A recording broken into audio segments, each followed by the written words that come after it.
राम के गांव गोसाई माता ठाकुर देव बाबा दाऊ घनश्याम सभी के चरणों में मेरा सादर सेवा जोहार है। आज इस सभा में उपस्थित समस्त मातृशक्ति, पितृशक्ति, युवा शक्ति, आप सभी को मेरा सादर सेवा जोहार। तो आप सभी ने सुना होगा कि अभी कुछ देर पहले जानकारी मिली कि कहीं फॉल्ट हो गया है, इसलिए लाइट चली गई। तो आप लोगों की रैली जैसे निकली, उधर फॉल्ट हो गया था, समझ रहे हैं। बाकी राजनीतिक पार्टियां जो हैं किस तरीके से आवाज को दबाने का प्रयास कर रही हैं। आपका ये प्रथम दिवस की रैली इससे साबित होता है कि कहां कहां हलचल मच गया है।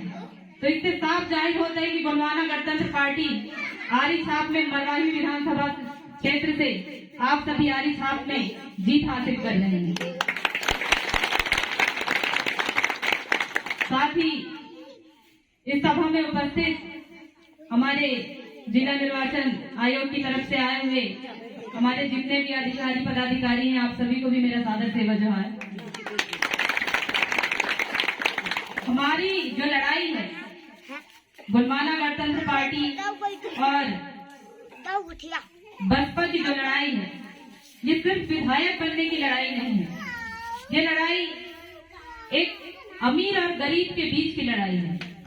यहाँ सिर्फ दो ही जातियां हैं, एक अमीर जाति और एक गरीब जाति। और जो सबसे कमजोर व्यक्ति होता है, तो चारों तरफ से जो है, चाहे वो शासन हो चाहे प्रशासन हो, अन्याय, शोषण, अत्याचार, जो सबसे कमजोर व्यक्ति माना जाता है, उसको ही सारे शोषण और अन्याय, अत्याचार का सामना करना पड़ता है। तो आज ये समाज जो है जिस पीड़ा से गुजर रहा है, जिस दर्द से गुजर रहा है, तो हमारे जो बहुजन समाज पार्टी के जो हमारे साथी हैं, हमारे नेतृत्व करता है, आप सभी का बहुत बहुत धन्यवाद, जो आप तन मन धन से गोंडवाना गणतंत्र पार्टी के समस्त पदाधिकारियों के साथ संयुक्त रूप से आज इस विधानसभा चुनाव को जीतने के लिए प्रयास कर रहे हैं। सवाल यहाँ पर यह खड़ा होता है कि हमने जितने भी जगह दौरा किया, सभी का मन है कि इस बार आरी छाप को मरवाही विधानसभा क्षेत्र से विजय दिलाना है। कुछ विरोधी पक्ष के लोग कह रहे हैं कि गोंडवाना गणतंत्र पार्टी का कोई अस्तित्व नहीं है, परंतु यदि गोंडवाना गणतंत्र पार्टी का अस्तित्व नहीं होता तो गोंडवाना गणतंत्र पार्टी के जितने भी पदाधिकारी हैं, जो मुख्य धारा पर खड़े होकर पार्टी का संगठन का नेतृत्व करते हैं, उनपे वर्तमान कांग्रेस सरकार फर्जी प्रकरण बना के जेल भेजने का काम नहीं करती। तो इतना दहशत और इतना डर इनके मन के अंदर बैठा हुआ है कि कहीं गोंडवाना गणतंत्र पार्टी और बसपा इस सीट पर विजय हासिल कर लेते हैं, तो निश्चित रूप से यहाँ जो भ्रष्टाचार करने वाले लोग हैं, उनका दाल नहीं गलेगा। आप सभी को इस बात की जानकारी है कि दादा धीरज सिंह मरकाम जी ने वन अधिकार कानून की लड़ाई लड़ने के लिए यहाँ से दिल्ली लाखों की संख्या में जंतर मंतर में उपस्थित हुए और उस लड़ाई के तहत वन अधिकार कानून के तहत जो है, जितने भी पात्रता रखने वाले जो 5वीं अनुसूची क्षेत्र में जो लोग निवास करते हैं, उनको ये सुविधा दी गई कि उनकी काबिज जमीनों पर पट्टा दिया जाए। लेकिन जब सरकार, कांग्रेस की सरकार सत्ता पर बैठी, तो उन्होंने पट्टा दिया क्या किसी को? आप में से किसी को भी काबिज जमीनों का पट्टा मिला क्या? तो आज गोंडवाना गणतंत्र पार्टी दादा धीरज सिंह मरकाम जी के नेतृत्व में जल, जंगल, जमीन, ग्रामीण क्षेत्रों में विकास को लेकर, पारित 5वीं अनुसूची क्षेत्र में विकास को लेकर दादा मरकाम जी ने अपने जीवन पर्यंत मेहनत किया और इस समाज के लिए लड़ाई लड़ा। परंतु आज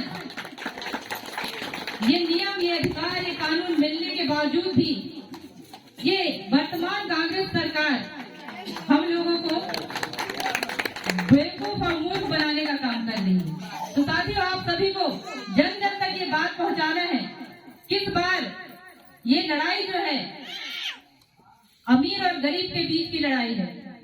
ये लड़ाई जो है सिर्फ विधायक बनने की लड़ाई नहीं है, ये लड़ाई हमारे संवैधानिक अधिकारों और हमारे हित की लड़ाई है। आज आप मणिपुर की घटना देख रहे हैं, हमारे कुछ भाजपा के पदाधिकारी तो कह रहे थे कि ये घटना इसलिए हुई क्योंकि कभी कांग्रेस के जमाने में ऐसा घटना हुआ था, इसलिए भाजपा के जमाने में ये घटना हुआ।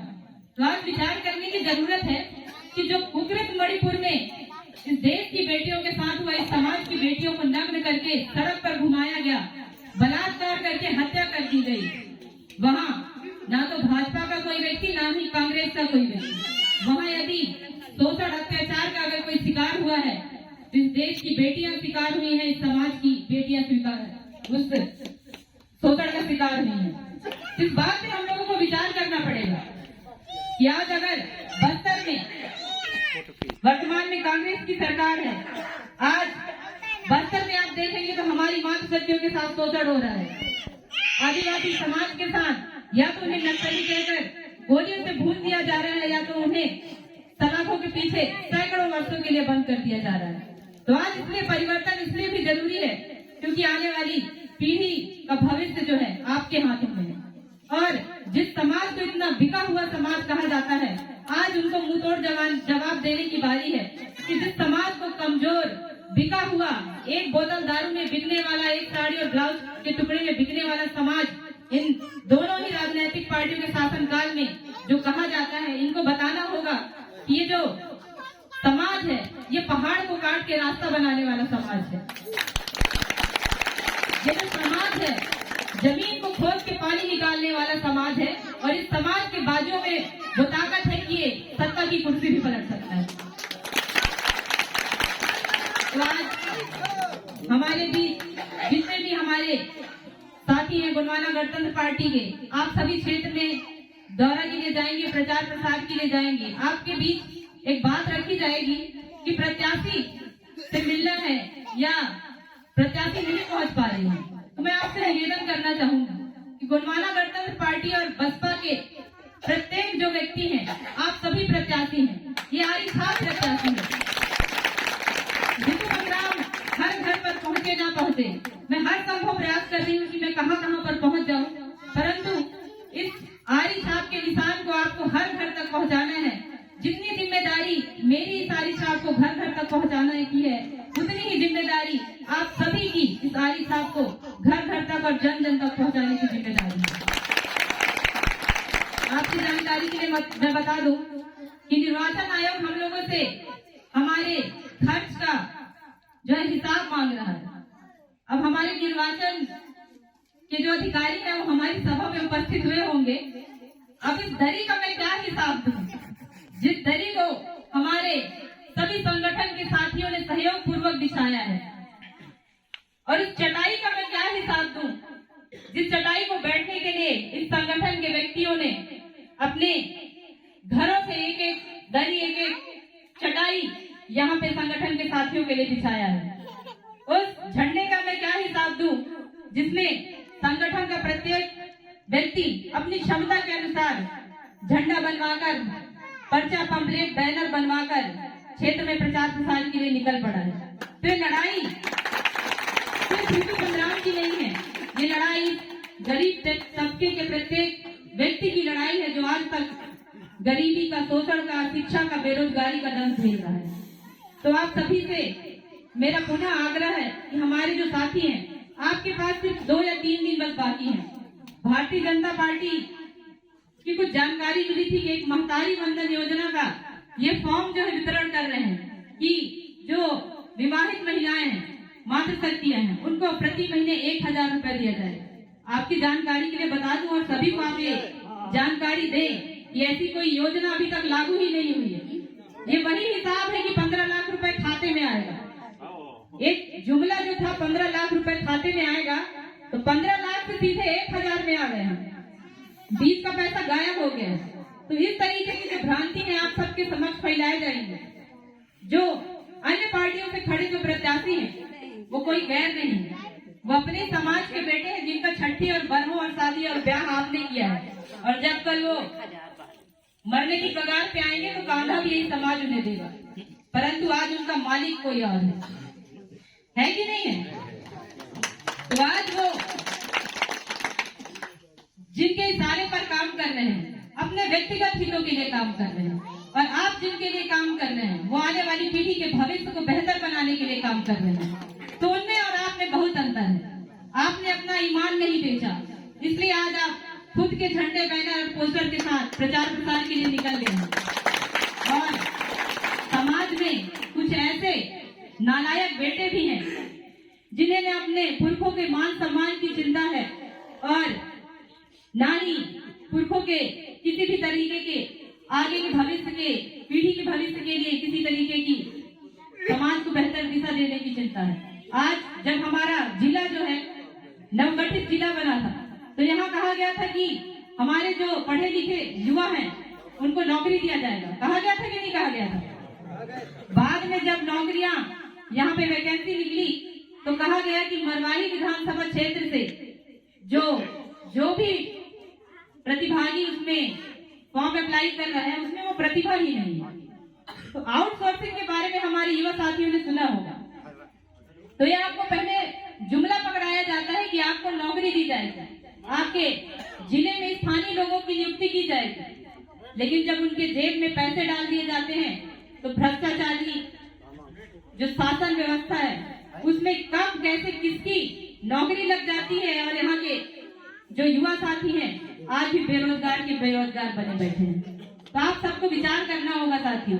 आप अपने घर में, परिवार में, अपने बहन बेटियों के साथ, अपने घर की मातृ शक्तियों के साथ ये चर्चा करिए। इस बार गोंडवाना गणतंत्र पार्टी और बसपा के गठबंधन आरी छाप के निशान को किसी भी कीमत पर विजय बनाएंगे।